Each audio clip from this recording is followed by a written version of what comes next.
All right, hello. My name is Jordan Baker, and welcome to Battle of the Policies, where we're going to go over which policy is the best at saving the environment.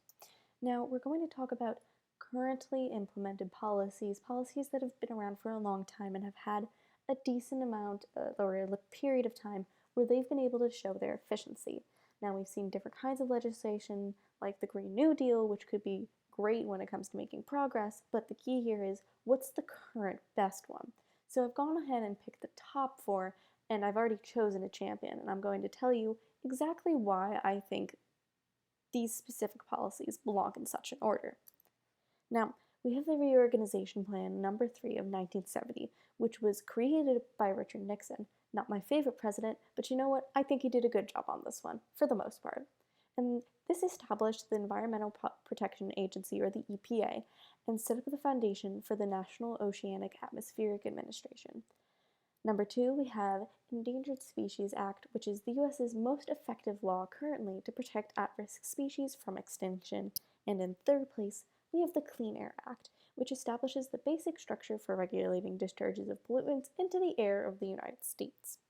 Then in final place, but obviously not the worst for the world, it is still a good policy, but in this ranking it does happen to be fourth. We have the Clean Water Act, which established the basic structure for regulating discharges of pollutants into the waters of the United States and regulating quality standards for surface waters.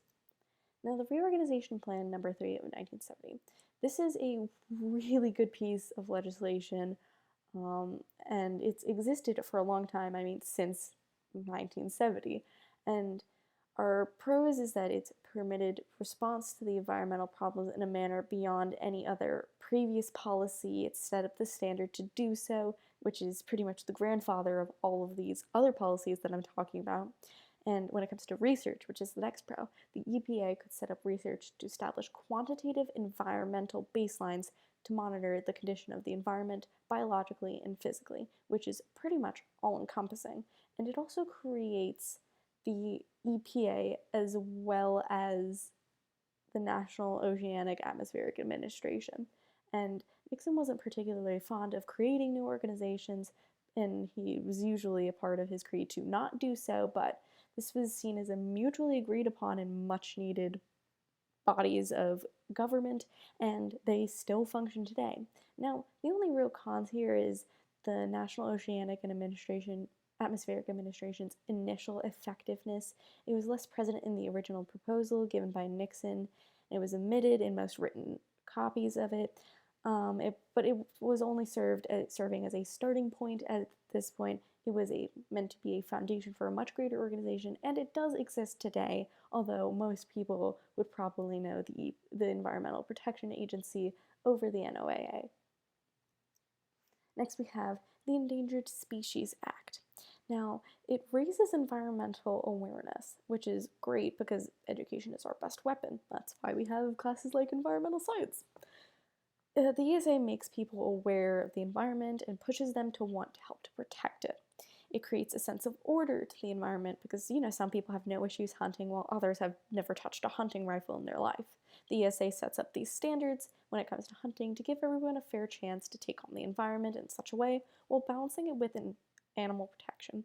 The ESA has also been successful in reviving dwindling species.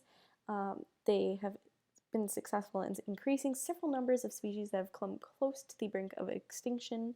However, our cons are that the legislation offers no variation or options, and there are extreme land restrictions, as well as it's very costly when it comes to regulating the laws that come with the Endangered Species Act.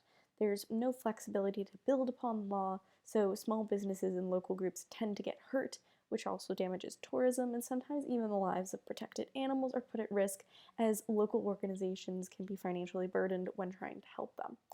We also need sufficient land to build our ever-growing country, and the ESA unfortunately places restrictions on many areas which can hinder business and growth.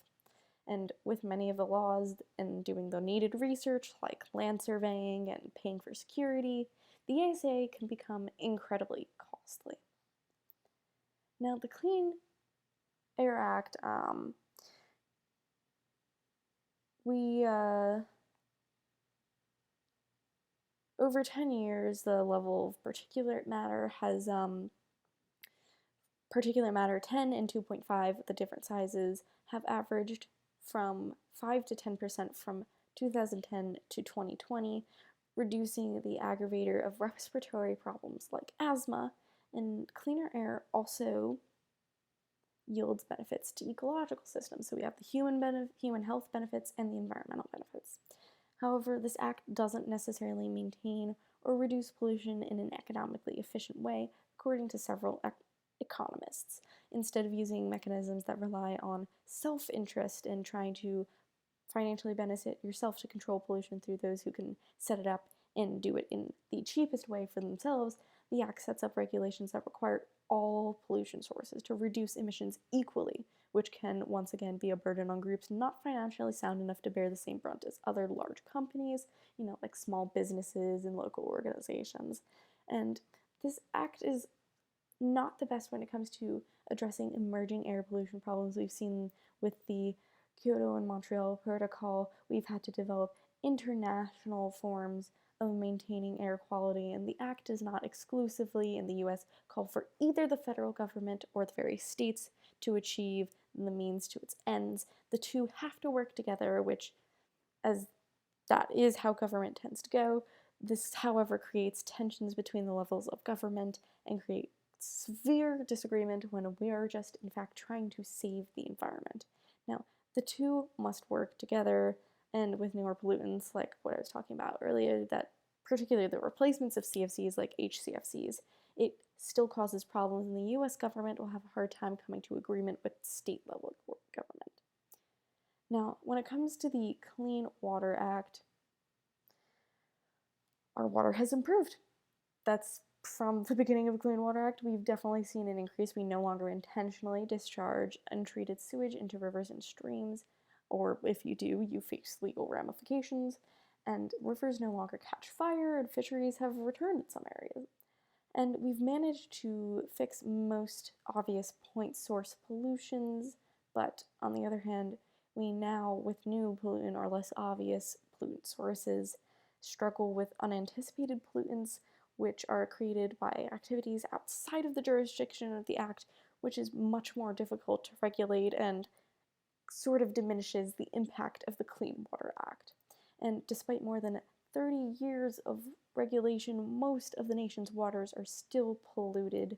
We have not achieved the Act's goal of fishable, swimmable waters entirely, because including more than 66% of the areas of lakes in the US and reservoirs, and 64% of bays and estuaries, which are some of the most valuable bodies of water, we haven't fully managed to ensure that those areas are fishable and swimmable, which brings huge economic gains when it comes to recreation.